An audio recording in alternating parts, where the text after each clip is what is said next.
अखंडमंडलाकारं व्याप्तं येन चराचरं तत्पदं दर्शितं येन तस्मै श्री गुरुवे नमः। अज्ञानान्धस्य लोकस्य ज्ञानाञ्जनशलाकया चक्षुरुन्मीलितं येन तस्मै श्री गुरुवे नमः। अध्यात्म विश्व विज्ञान यूट्यूब चैनल के सभी प्रेमी दर्शक और जिज्ञासु मुमुक्षु मित्रों का हार्दिक स्वागत करते हैं। मित्रों, सर्वांग योग सद्गुरु युक्ति का हम निरूपण कर रहे हैं और इस निमित्त से मनन चिंतन कर रहे हैं और उस सद्गुरु युक्ति का महिमा इतना अबाध है कि गया द्वैत समाधि सो। किसी भी ग्रंथ के पढ़ने से, किसी भी उपासना मार्ग को अवलंबन करने से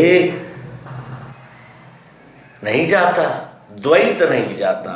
और जब तक द्वैत नहीं जाता तब तक इस जीव को स्थायी समाधान मिल ही नहीं सकता। और द्वैत जाने के लिए सद्गुरु युक्ति के बगैर दूसरा मार्ग ही नहीं है। इसीलिए हमारे साधु संत महात्मा इन्होंने सबने सदैव हमें एक ही प्रेरणा दी कि आप सद्गुरु की शरण में जाओ। सद्गुरु नाम देते हैं। अब उसका भी अपलाप हो गया। लोगों ने कानों में अनेक प्रकार के मंत्र, कोई मृत्युंजय मंत्र दे रहा है, कोई गायत्री मंत्र दे रहा है, कोई और कोई मंत्र दे रहा है, अनेक प्रकार के अनेक मंत्र। और उस मंत्र को देने वाले पंथ संप्रदाय, वो नाम क्या है? वो नाम क्या है? नाम में किन घटकों का समावेश होता है? किन घटकों को मिलकर नाम होता है? नाम किसका होता है? ये अध्यात्म विज्ञान की दृष्टि से ही जाना जा सकता है। इसीलिए भगवान श्री कृष्ण जी श्रीमद् भगवद गीता में कहते हैं, अध्यात्म विद्या विद्यानाम। इस विश्व में जितनी भी विद्याएं होंगी उनमें सर्वश्रेष्ठ विद्या है अध्यात्म विद्या। क्योंकि अध्यात्म विद्या से ही हमें स्वस्वरूप की जानकारी मिलती है, स्वस्वरूप को हम जान पाते हैं और स्वस्वरूप को जानते ही मैं कौन हूँ, ये जो जीव का जन्मतः प्रश्न है उसका समाधान हो जाता है। तो हम सर्वांग योग को तीसरे अध्याय तक हमने देखा। सद्गुरु ने बताया कि दिखता है अक्षर वो तत् है, जो अंदर व्याप्त मिठास है वो अक्षर है। और अक्षर से अलग अक्षर नहीं हो सकता और अक्षर से अक्षर अलग नहीं हो सकता। दोनों का समन्वय नाम में होता है। नाम कहते ही इन दोनों भावों का लय हो जाता है। और सगुणवादी, निर्गुणवादी, साकारवादी, निराकारवादी, इनमें जो घमासान मचा हुआ है, जो कि किसी लाभ का नहीं है, उसका समापन हो जाता है। अब सद्गुरु ने हमें ये बोध तो करा दिया, लेकिन हमारा जो स्वभाव है वो कैसा है कि एक तो एकदम अंधे हो जाएंगे, किसी का अनुकरण ही करने लगेंगे आँख मूंदकर। उसने कहा इस दिन उपवास कीजिए तो करेंगे, ऐसी पूजा कीजिए तो करेंगे, इतना धन दीजिए तो करेंगे, सब होगा। और कभी कभी ऐसा हो ही नहीं सकता। ऐसा कैसे होगा? ऐसा कहने वाले कौन है और ऐसा हम क्यों माने? क्योंकि हमारे तो पंथ में, विचारधारा में ऐसा ऐसा कहा है तो हम इनका क्यों माने?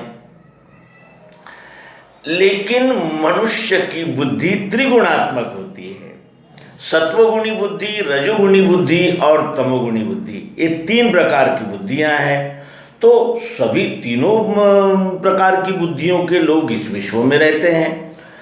एक प्रमाण बढ़ जाता है, दो उसके सहायक होते हैं। जैसे सत्वगुण का प्रमाण बढ़ता है तब रजोगुण तमोगुण का प्रमाण कम हो जाता है। वो 50%, ये 25%। इस प्रकार ये तीनों जो गुण हैं वो सतत परिभ्रमण करते ही रहते हैं, क्योंकि ये गति रूप है।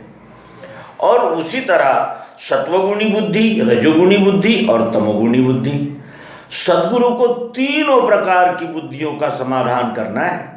तमोगुणी बुद्धि कैसे होती है? निद्रा, आलस्य और प्रमाद, इसमें अधिक रुचि रहती है तमोगुणी बुद्धि को, और इसीलिए तमोगुणी बुद्धि को भी बोध होना चाहिए। सरल से सरल पद्धति से ये सद्गुरु युक्ति जन जन तक जानी चाहिए। इसलिए वे चौथे अध्याय से इसको स्पष्ट करना शुरू करते हैं, और इतना क्लियर और इतना सरल कि हमें सुनते ही बोध हो जाता है, सुनते ही हमें उसकी सत्यता, प्रायोगिकता, प्रत्यक्षता ध्यान में आने लगती है। तो आइए हम सर्वांग योग के चौथे अध्याय का अभ्यास करें। अब ये ध्यान में बैठे संपूर्ण इस हेतु से आदि में क्षर का भाव देखना निज बुद्धि से। अभी तक जो मैंने क्षर अक्षर पुरुषोत्तम कहा उसको ध्यान में बैठाने के लिए, क्योंकि मुमुक्षु ने क्या कहा था, ध्यान में बैठता नहीं। शब्दों में तो मुझे बहुत कुछ पता चल गया है, लेकिन ध्यान में नहीं बैठता, कहीं उसका लक्ष्य नहीं होता। और वही कराने के लिए सद्गुरु ये उपदेश कर रहे हैं। इसलिए यहाँ कहते हैं कि अब ये ध्यान में बैठे संपूर्ण बैठे इस हेतु से आदि में अक्षर का भाव देखना निज बुद्धि से, अपनी बुद्धि से, अपने स्वयं की। पुस्तक में लिखा है, उन्होंने कहा है, ये हमारा कुल धर्म है और हमारा ये कुल में ऐसा कुछ नहीं। अब ये ध्यान में बैठे संपूर्ण इस हेतु से आदि में अक्षर का भाव देखना निज बुद्धि से, अपनी बुद्धि से अक्षर भाव को देखना है। इंद्रियों ने भी देखा, इंद्रियां भी देखती है, मन भी देखता है, बुद्धि भी देखती है, ये सब देखते ही हैं, क्योंकि ये जांच के विषय है, अहंकार के जांच करने के और साधन है ये सारे। तो ये अक्षर भाव देखना है, जो अष्टधा कहा था, उस भाव को देखना है और निज बुद्धि से देखना है। दिखेंगे इसमें भाव 8 भिन्न प्रकार के, ये रूपांतर पाते हैं चक्राकार सदैव ही। इसमें भाव 8 दिखेंगे, 8 भाव अक्षर में है। अक्षर 8 अंगों से बना हुआ है, तो इसमें भाव 8 दिखते हैं, भिन्न भिन्न प्रकार के हैं, एक जैसे नहीं है, भिन्न भिन्न प्रकार के हैं। और ये सतत रूपांतर पाते हैं चक्राकार सदैव ही। ये सतत रूपांतरण होता ही रहता है, इसका सतत घूमते ही रहते हैं। क्यों? जैसे बच्चा जन्मतः ही बढ़ने लगता है, उसकी जैसे जैसे उम्र बढ़ती है वैसे उसका शरीर बढ़ता है, वाणी आती है, वाणी बदलती है, सब कुछ बदलता चला जाता है, क्योंकि रूपांतरण ही अक्षर भाव है। तो ये रूपांतर पाते हैं चक्राकार, सतत चक्राकार। बीज लगाया, पेड़ हुआ, पेड़ से फल निकला, फल में फिर बीज उपस्थित है। ये सतत रूपांतरण चलता रहता है इसका, और ये सदैव ही रूपांतरण होता ही रहता है इसका, एक क्षण भी स्थिर नहीं रहता। जो दृश्य अभी दिख रहा है वो क्षण भर बाद बदल जाता है। इतना ये गतिशील अक्षर भाव है जिसमें 8 अंग है। अब एक एक अंग को देखेंगे हम। अपनी आंखों से देखो, दिखता है पदार्थ ये।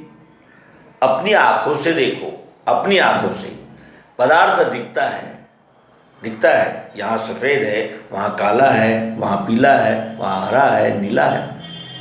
अपनी आंखों से देखो, दिखता है पदार्थ ये। ऐसे ही विश्व में सारे रूप का दिखना भरा। यहाँ सफ़ेद रूप है, यहाँ किसी और रंग का रूप है, यहाँ वहाँ के और रूप है, वहाँ और रूप है, यहाँ ऐसे ढेले जैसा रूप है, तो यहाँ ऐसा इस प्रकार का रूप है। अपनी आंखों से देखो, दिखता है पदार्थ ये, वैसे ही विश्व में सारे रूप का दिखना भरा। जहां कहीं संपूर्ण विश्व में आंखों से देखेंगे तो रूप ही दिखेगा, और बगैर प्रकाश के नहीं दिखेगा। और आंखों में भी जाला फुली आदि कुछ विकार है तो भी नहीं दिखेगा, आंखों से ही दिखेगा, लेकिन प्रकाश के सहारे से। अग्नि से बनी हुई आंखें और आंख से दिखने वाला रूप सर्वत्र अखंड, ओत प्रोत और कण कण से लेकर संपूर्ण विश्व में, चर में अचर में, सब में। इसे हाथ लगा देखो, इसे हाथ लगा देखो, आता है स्पर्श ध्यान में, इसे हाथ लगा देखो, इसे हाथ लगा देखो, इसे हाथ लगा देखो, इसे हाथ लगा देखो, आता है स्पर्श ध्यान में। ये स्पर्श भाव सर्वत्र विश्व में है भरा हुआ, यही स्पर्श भाव विश्व में सर्वत्र भरा हुआ है। सब में जो भी वस्तु आकार में दिखेगी उसमें स्पर्श होगा ही, और बगैर आकार में है ऐसी वस्तु ही नहीं है इस विश्व में। स्थूल सूक्ष्म या आकार प्रकार हो सकते हैं आकार के, लेकिन आकार होगा ही होगा, जो है वो दिखेगा दिखेगा, और वो है अपनी शाश्वती देगा, अस्तित्व दिखाएगा ही दिखाएगा। इसमें शब्द है स्थाई, बजा के कान से सुनो। इसमें शब्द है स्थाई, लेकिन बजाए बगैर प्रकट नहीं होगा। इसमें शब्द है स्थाई, बजा के कान से सुनो। वैसे ही विश्व में सारे स्थित है शब्द भाव भी। जैसा शब्द आवाज यहाँ है वैसा ही यहाँ भी है, यहाँ भी है, यहाँ भी है, चारों अखंड ओतप्रोत। जीभ से ये, अब ये जो शब्द है सुनाई दे रहा है, तो अगर स्पेस नहीं होगा तब तक आवाज नहीं आता। अर्थात क्या है, आवाज के लिए, शब्द के लिए स्पेस की आवश्यकता है। स्पेस को अध्यात्म विज्ञान में क्या कहते हैं? अवकाश, आकाश, स्पेस। और ये स्पेस से बने हुए कान हैं जो हमें शब्द का अनुभव देते हैं। भिन्न भिन्न प्रकार के हैं ये आठों। अक्षर में अंग है 8 और वो भिन्न भिन्न प्रकार के हैं। उसके बाद हमने इसको जीभ से लगा के देखा। जीभ से ये लगा देखो, वस्तु में कुछ स्वाद है। हमने इस वस्तु को जीभ लगा कर देखी, यहाँ जीभ लगा कर देखी, यहाँ जीभ लगा कर देखी। जहाँ भी हम जीभ लगाते हैं हमें स्वाद ही मिलता है। कहीं खट्टा है, चरपरा है, कहीं ऐसा है, कहीं वैसा है, लेकिन स्वाद है ही अखंड ओतप्रोत। क्यों? क्योंकि ये जो जीभ है ये गीली रहती है। लार नामक इसका पदार्थ सतत श्रवण होते रहने से उसमें उसका ये इफेक्ट है कि वो रस का अनुभव देती है जीभ। तो जीभ बनी है जल से। उसके अनंतर नाक से ये सूंघ के देखो, नाक से सूंघ के देखो, गंध है इसमें भरा। नाक से सूंघ के देखो, नाक से सूंघ के देखो। जहाँ कहीं नाक से सूंघ के देखेंगे गंध का ही अनुभव आता है। दुर्गंध सुगंध उसके प्रकार हो सकते हैं, लेकिन आता है नाक से ही गंध। क्यों? पुण्यो गंधा पृथ्व्यंच। श्रीमद् भगवत गीता कहती है कि गंध लेना ये पृथ्वी तत्व का, पृथ्वी महाभूत का कार्य है जो नाक के द्वारा संपन्न होता है। गंध, पृथ्वी नाक बनकर गंध का अनुभव कर रही है। हमने इसमें आँख, कान, त्वचा, जीभ और नाक के द्वारा शब्द, स्पर्श, रूप, रस, गंध इसका अनुभव लिया। ये पांचों एक साथ इस वस्तु में उपस्थित है। इस वस्तु से इन पांचों में से एक को भी नहीं निकाला जा सकता। ये पांचों अखंड है, एक ही वस्तु में है, सब में है, चराचर में ओतप्रोत व्याप्त। अब इसके अनंतर ये 5 की मुलाकात हो गई हमारी। 5 महाभूत हमने पंच तत्वों के द्वारा, यानी पंच ज्ञानेंद्रियों के द्वारा पंच तत्वों के रूप में जाने। पृथ्वी, जल, अग्नि, वायु, आकाश, ये हमने आँख, कान, नाक, त्वचा, जीभ इन ज्ञानेंद्रियों के द्वारा शब्द, स्पर्श, रूप, रस, गंध इस रूप में देखे, जाने, अनुभव लिए। और ये भी देखा कि ये जो इस पिंड में है वही इस पिंड में है, जो इस पिंड में है वही सभी पिंडों में है। फिर यहाँ लो 5 तत्वों का सूक्ष्म भेद लखा दिया। यहाँ 5 तत्वों का सूक्ष्म भेद सदगुरु जी ने लखा दिया, हमें दिखा दिया प्रत्यक्ष। ये शब्द है वैसा स्पर्श नहीं है, जैसा स्पर्श है वैसा रूप नहीं है। रूप और गंध 5 प्रकार है इसके। तो यहाँ लो 5 तत्वों का सूक्ष्म भेद लखा दिया। ये सूक्ष्म भेद है 5 तत्वों में। इसी में 5 का ब्यौरा पंचीकरण आ चुका, इसी में 5 का ब्यौरा है। यही पंच महाभूत 25 प्रकार से इस शरीर में कार्य कर रहे हैं, जिसे पंचीकरण कहते हैं। वायु भी 5 प्रकार के कार्य कर रहा है, अग्नि भी 5 प्रकार के कार्य कर रहा है, आकाश भी 5 प्रकार के, यानी 5 से 25 प्रकार के कार्य हो रहे हैं, जिसे हम पंचीकरण कहते हैं। और पंचीकरण को अत्यंत सरलतापूर्वक और स्पष्ट रूप से हमारे YouTube चैनल पर डॉक्टर हुलास तोमर इन्होंने प्रस्तुत किया है। आप हमारे चैनल पर विस्तार से पंचीकरण के विषय में जान सकते हैं। और हम भी इस मालिका के अनंतर एक अंक पंचीकरण प्रस्तुत करेंगे। रचना शब्द की सारी 5 को बतला रही, ये सारी शब्दों की रचना 5 को बतला रही। शब्द से हमने 5 को व्यक्त किया, देखा, जाना, उसके विषय में चर्चा की। और रचना शब्द की सारी 5 को बतला रही। गुण है इनके आगे, वे तीनों सूक्ष्म रूप है, इसके आगे गुण है, क्योंकि ये तो ठोस हो गए। लेकिन इसको गति कौन देता है, इसको सतत रूपांतरण की गति कौन देता है?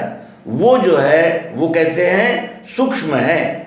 गुण है इनके आगे, वे तीनों सूक्ष्म रूप है। 5 ज्ञानेंद्रियों से वे दिखने के नहीं कभी, वो सूक्ष्म है। इन 5 ज्ञानेंद्रियों से उनको नहीं देखा जा सकता। फिर जानेगा मन वे तीनों और उनके स्वधर्म को।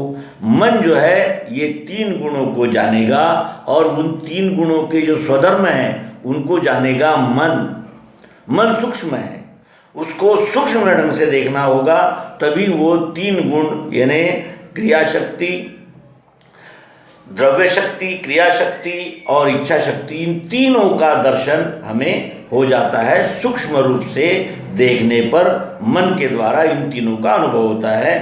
तो यहाँ क्षर भाव स्थित पंचीकरणानुभव योग नामक अध्याय 4 संपूर्ण होता है। मित्रों, आपका सहयोग यूं ही बना रहेगा और कमेंट बॉक्स में आप अवश्य ही हमें अपनी प्रतिक्रिया देंगे। इन अपेक्षाओं के साथ मिलते हैं 5वें अंक में। नर्मदे।